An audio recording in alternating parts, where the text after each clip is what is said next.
July 5th, 2000, Holyrood Palace, Edinburgh, Scotland. Sean Connery knelt before Queen Elizabeth II, 69 years old, one of the most famous actors in the world. And after decades of waiting, decades of controversy, decades of being denied, he was finally being knighted.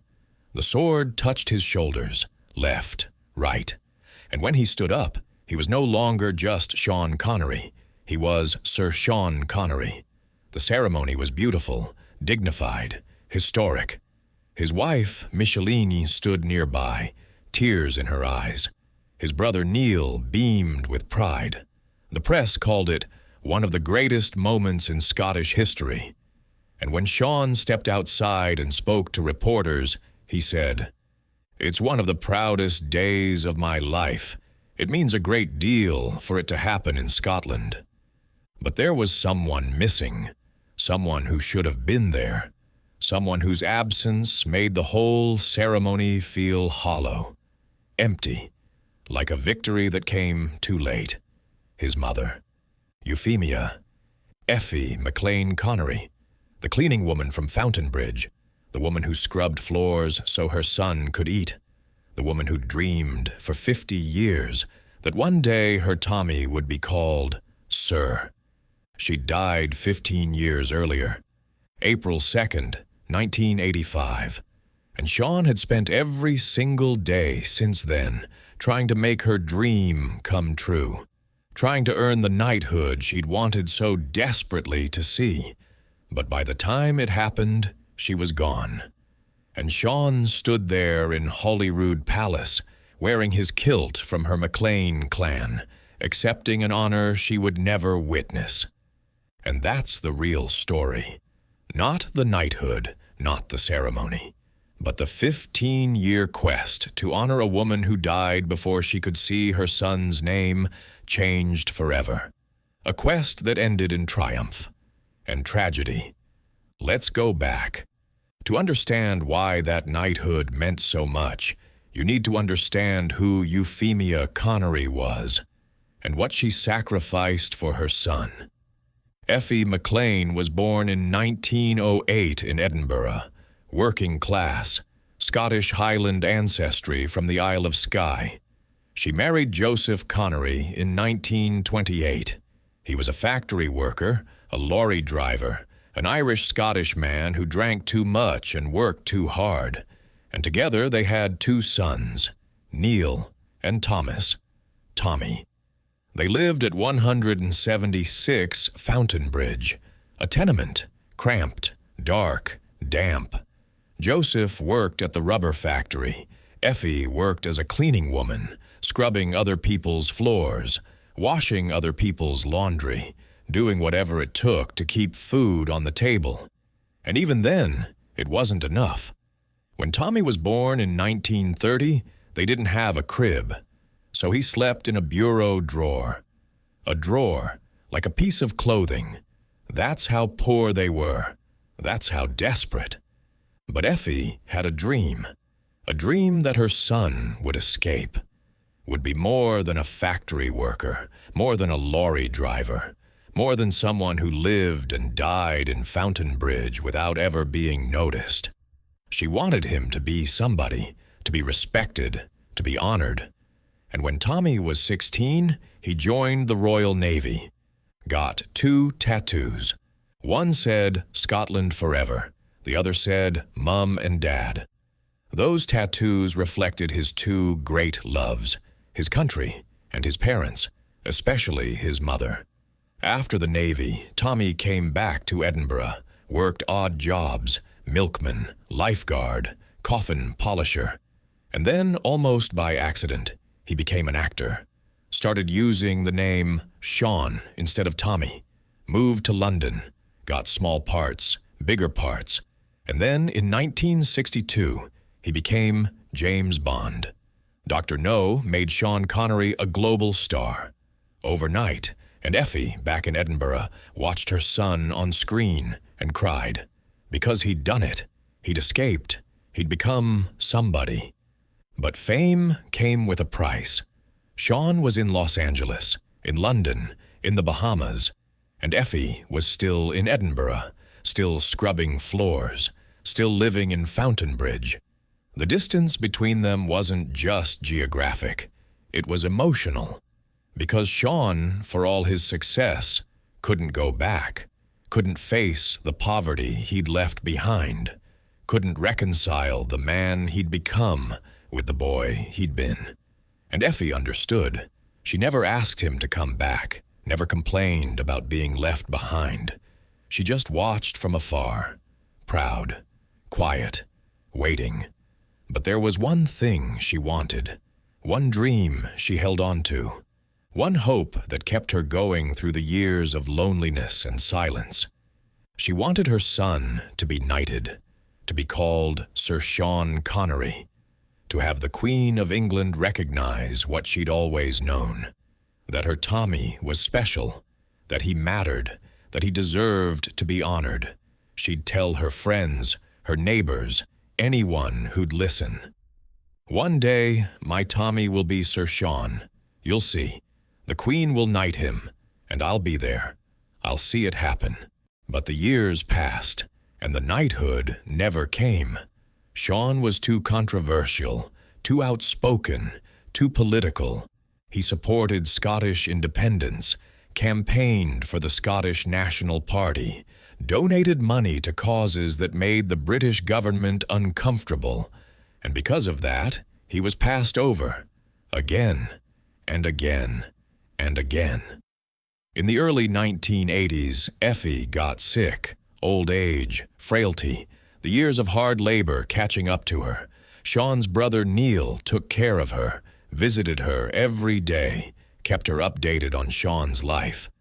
Because Sean, still in Los Angeles, still busy with his career, couldn't be there. And Effie, lying in her bed in Edinburgh, would ask the same question every time. Has he been knighted yet? Has the Queen called him sir? And every time, Neil would shake his head. Not yet, Mum, but soon. I'm sure it'll be soon. But it wasn't soon. And on April 2nd, 1985, Euphemia Connery died, 77 years old, without ever seeing her son knighted, without ever hearing him called Sir Sean. Sean flew back to Edinburgh for the funeral, stood there in the cold Scottish rain, watched his mother's casket lowered into the ground, and something inside him broke. Because he'd failed her, he'd given her everything, money, comfort, security. But the one thing she'd wanted most, he hadn't been able to give her, and it haunted him. For years, Sean tried to get the knighthood, not for himself, but for her, to honor her memory, to fulfill the dream she'd died without seeing.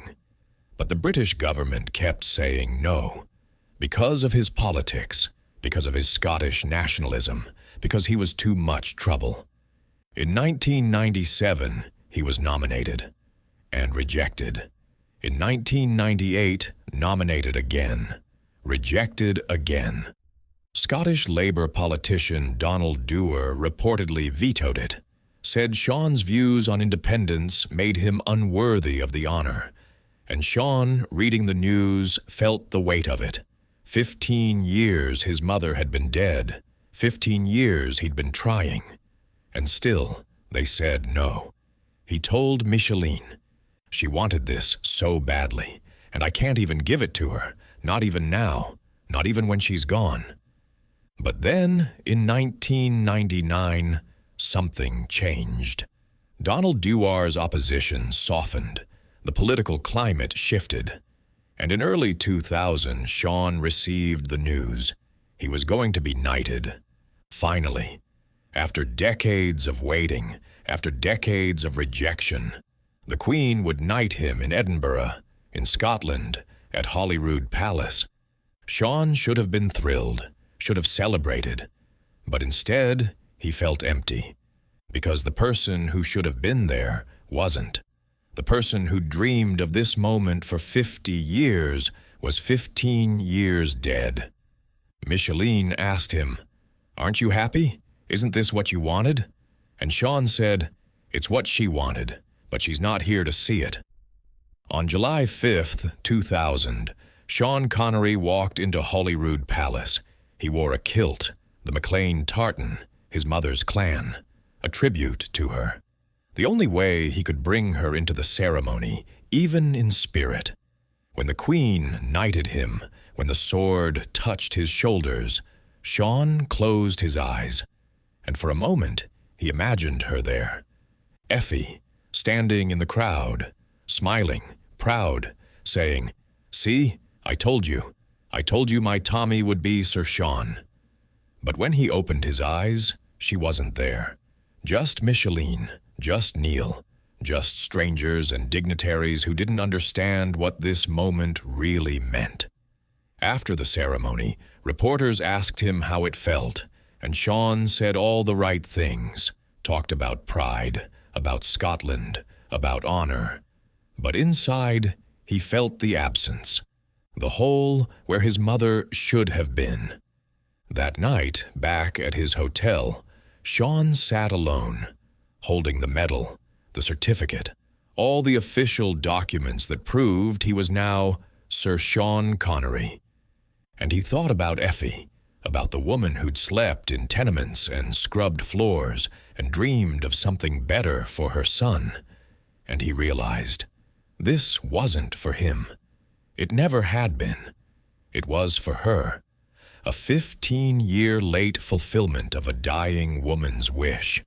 A tribute to the mother who believed in him before anyone else did. But it came too late. And that's the tragedy. Not that he was knighted, but that she never saw it. That she died believing her son would never be honored. That her dream would never come true. 15 years. That's how long Sean carried that guilt. That's how long he fought for a knighthood he didn't even want for himself. Because his mother had wanted it, and he'd failed her. They say Sean Connery was knighted on July 5th, 2000, that it was one of the proudest days of his life. And maybe it was, but it was also one of the saddest, because the person who should have been proudest wasn't there to see it. Effie Connery died in 1985, but Sean spent the next 15 years trying to give her the one thing she'd always wanted. And when he finally got it, when he finally heard the words, "Arise, Sir Sean," he knew. It was a gift to a ghost, a tribute to a woman who'd never know she'd been honored. A son's desperate attempt to make up for 15 years of absence. 15 years of distance. 15 years of wishing he'd done things differently. But you can't turn back time. You can't undo death. And you can't give someone a gift after they're gone. Sean Connery learned that the hard way, on the day he became a knight, on the day he should have been celebrating, on the day that reminded him more than any other that some victories come too late. And when he died in 2020, 20 years after the knighthood, people remembered him as Sir Sean Connery, the first Scottish actor to be knighted, a legend, a hero. But Sean remembered himself differently, as the son who tried, who fought, who spent 15 years chasing a dream that wasn't even his, just to honor a woman who'd given him everything, and asked for only one thing in return, to see her Tommy called Sir. She never did, and that's the real story. Not the knighthood, not the ceremony, not the honor, but the absence. The woman who wasn't there, the mother who died waiting, and the son who spent 15 years trying to make it right, only to succeed when it was already too late.